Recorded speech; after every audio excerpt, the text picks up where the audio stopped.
Alright, here we go for the first round, and I won the die roll.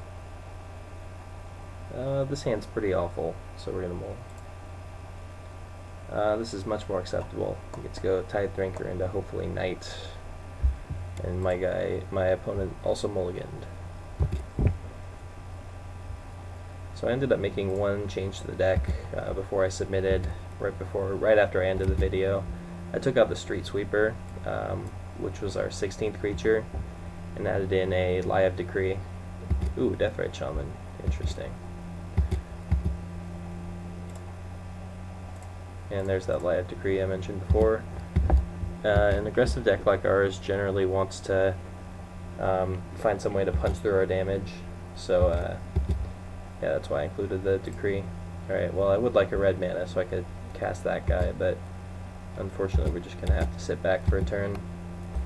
If I draw a land next turn, I'm going to send in the Tithe Drinker and let him offer the trade, because then I can just play another Extorter, and that removes his Deathrite Shaman from the equation.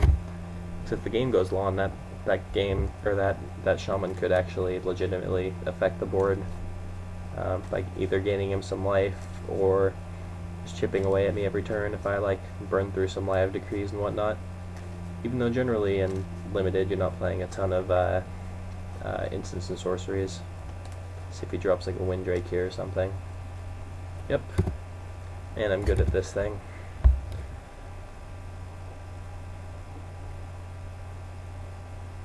Let's see what he wants to do. So I want to draw a mountain this turn, basically.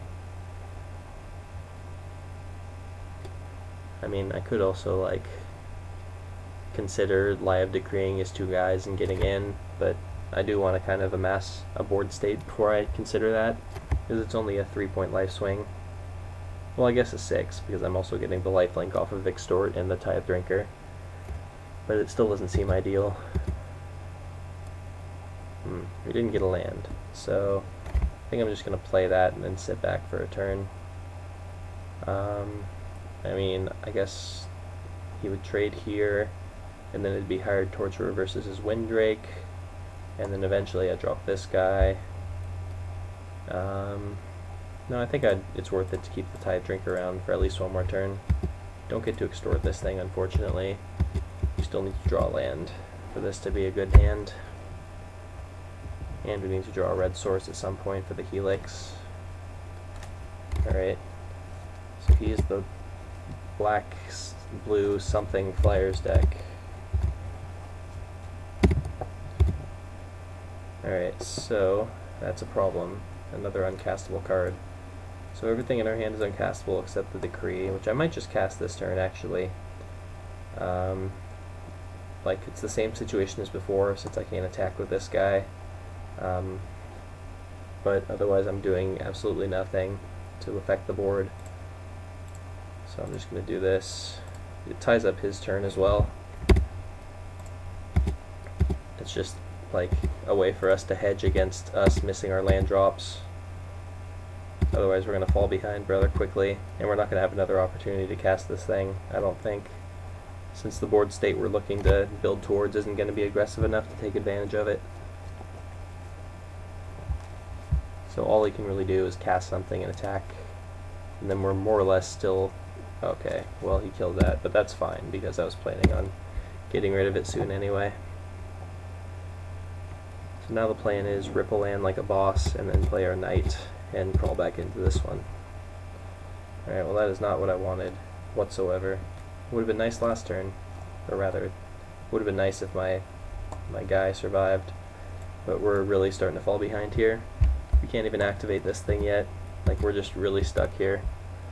Unless he randomly decides to attack with his Deathrite Shaman, which is not going to happen. Alright. So it's pretty much do or die here. We need to draw land or we're really screwed. Man, like this thing is just not very good right now when we're on the defense. Either he's going to be a chump blocking 1-2 or a 2-3 that can't block, but we're just going to unleash it here. We're just in a very, very poor position.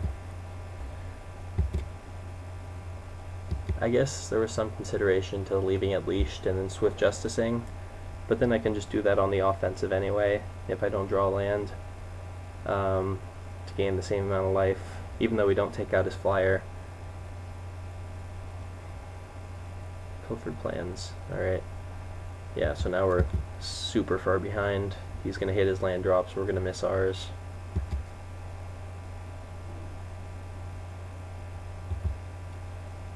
We're going on to 10 this turn. He can start Deathrite Shamaning us to death with Live Decree and his 2 instants and sorceries. He didn't leave up the mana for it though, mostly because he didn't have the mana for it.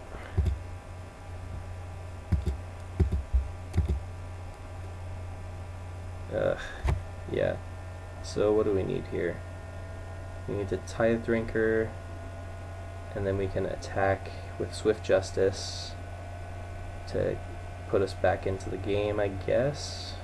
Put us up to 13, he hits us back to 9, Deathrite takes us to 7, Extort takes us to 6. And then if we don't draw land, we're still in a really bad position no matter what we do. There's no use in not attacking with the Rakdos Drake, so I'm going to go ahead and do the Swift Justice plan here, just to gain us a little bit of life.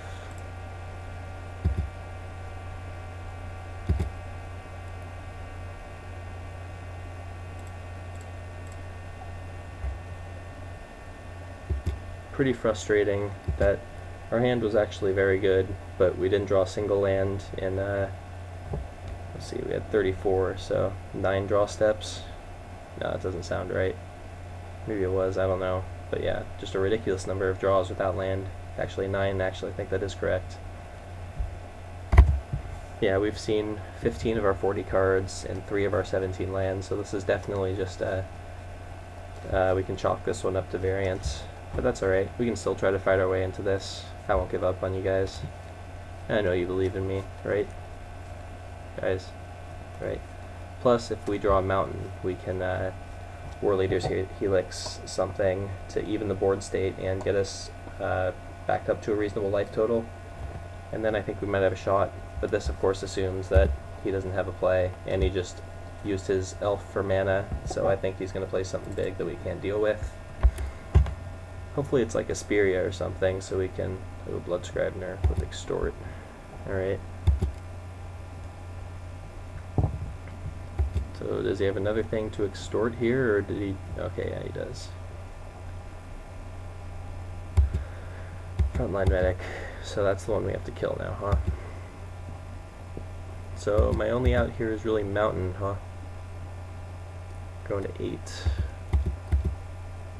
We could just be dead either way. Alright, well there's a land. Now what can we do with it? We can play a Knight. We can attack with our Tithe Drinker to get out of death range, even though his Frontline Medic is just going to eat it up, and then we come pretty close to dead on the backswing. Really not many good options. I guess if I attack with my 2 guys, then my only blockers are going to be these 2 on the ground, and I'd be taking, let's see, I'd block here, take 3, 4, 5, 6, 7, 8, 9, 10.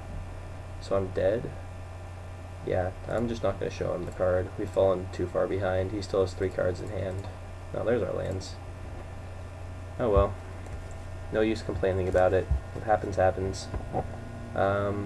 Against him, he has a lot of flyers, which we can't do a ton about. We didn't get any, like,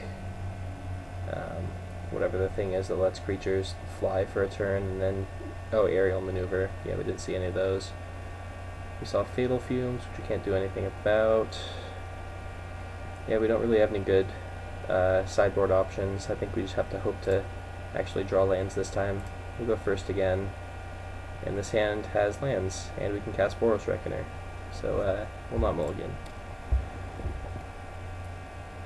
Start with Blood Crypt tapped, so I can throw Parasite on turn 2. And then Reckoner on 3.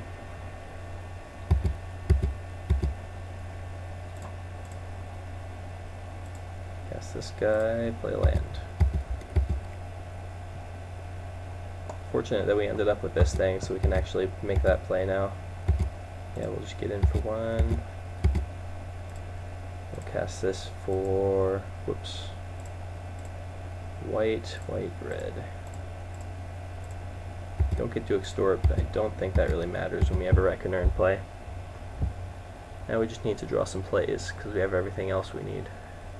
Frontline Medic, that is fine. Promenade, I guess that's a play. I'll just attack for 3. Obviously you can't block. Play our Promenade. Next turn we will punish the enemy by playing our Punish the Enemy. Get rid of his Frontline Medic, assuming he doesn't stick like a Holy Mantle on it or something. Riot Gear maybe.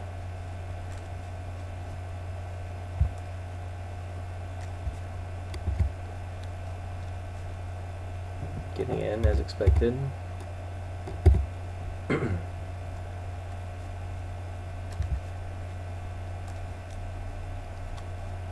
what he wants to do.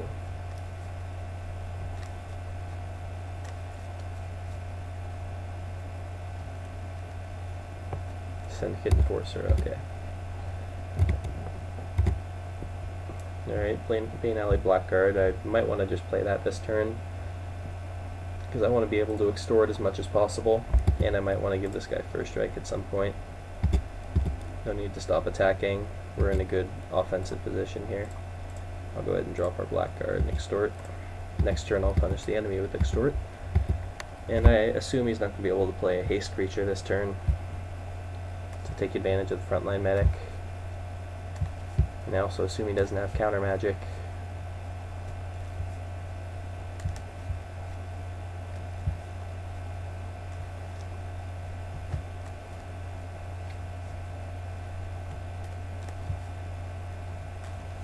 As long as he doesn't have like opposite that or something, I think we're in good shape.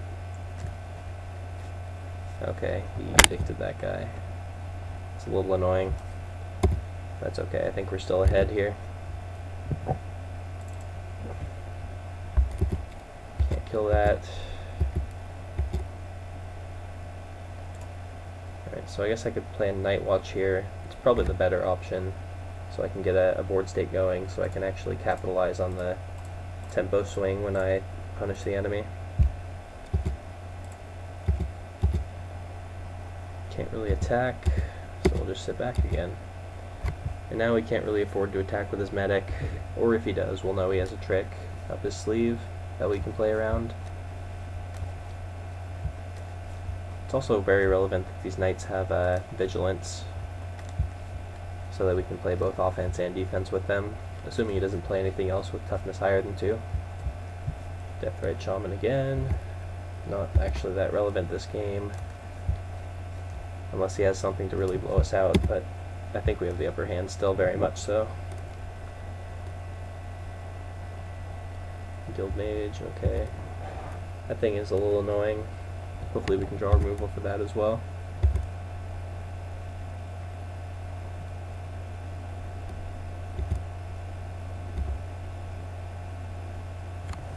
So the nice thing is, all of his creatures only have 2 toughness or less, other than his medic, which we're going to kill right now, which means we can attack with our knights, and he's going to have to lose something.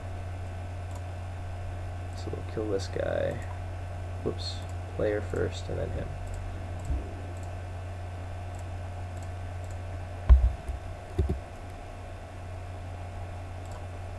White. He can, like, detain some stuff. Well, he can only detain one thing next turn. So we're just going to get in there. I mean, he can trade a Guild Mage if he wants, but he's going to 5 if he does nothing.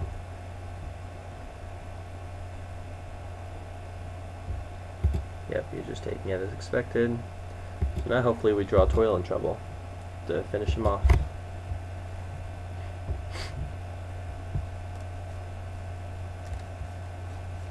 He does have Extort to, I mean, the thing is, all of his creatures are a little mana intensive right now. Like, if he wants to use his Guild Mage's abilities, it's going to tie up his turn. He won't be able to extort. Probably not be able to use his Deathrite unless he plays something really cheap here. Rune Wing, okay. He's going up to 6. So he is still dead to Toil and Trouble, because we can extort it. can't attack or anything. We can still attack with our knights, even though we do allow him to draw a card. And now is the time when we don't want to draw lands. 14. So 9 of the... Yeah, wait. 1, 2, 3, 4. Oh, I see, 5. Yeah, 5 of the 14 cards we've seen have been non-lands, so we're having the opposite problem this game, which is pretty annoying. But he is... Let's see, so he's going to trade here, take 2, go to 4. I mean, we don't really have any other options. We just have to keep getting in before he locks us out with the Guild Mage and his flyers. Oh, he's trading there. No, okay. I would have been very happy if he did that. He's considering Blood Rush, maybe. No, he's just going to 4. And the Rune Wing actually would have been a boon for us if he had nothing else, or if we did have Toil and Trouble rather, because that would have been an extra card draw and we would have gotten him. But of course we don't.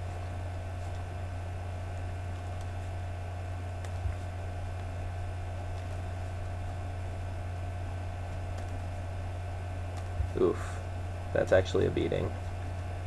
We're gonna have to like throw everything in front of that to try to kill it, assuming he attacks, which I don't think he will. We just need to draw a finisher like right away. Oh, he is attacking. Alright, well I'm certainly going to throw everything in front of it. So we're most likely going to lose our Parasite and our Knight. We'll have a Blackguard to stick around and hold down the fort. We need to draw something. Yeah, we've gotten very unlucky this game. I don't usually say that, but we have gotten extremely unlucky this game. We just gotta hope he doesn't have anything to follow it up, because Extort is gonna do what Extort does and pull him out of the situation.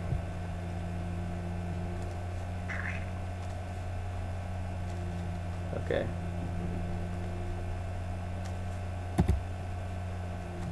I don't think it's anything inherently wrong with our deck. Our deck was pretty good. Our draws were just horrible. Getting in, huh? Yep, I'll stop as much damage as I can without dying.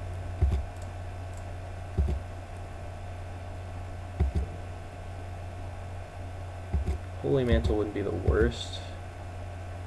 Land would be the worst. So, yeah. Not even sure what our life draws are right now. Toil and Trouble doesn't kill him anymore. We'd have to like Toil and Trouble ourselves. So are we just dead next turn? Possible. We're gonna have to chump the Syndic. We go to 5 from the Knight. Deathrite knocks us to 3. Toil and Trouble, never mind. Toil and Trouble still doesn't kill him.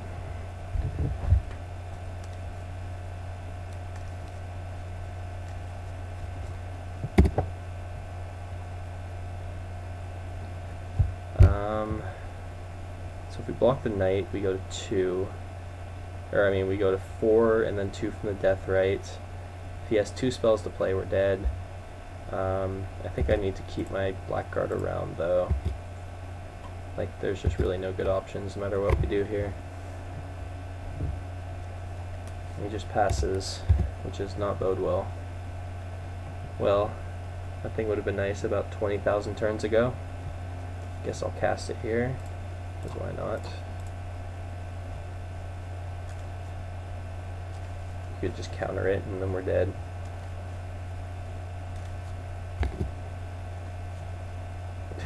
Yeah, we lost this. Fatal Fumes. Yeah, sure. You got it.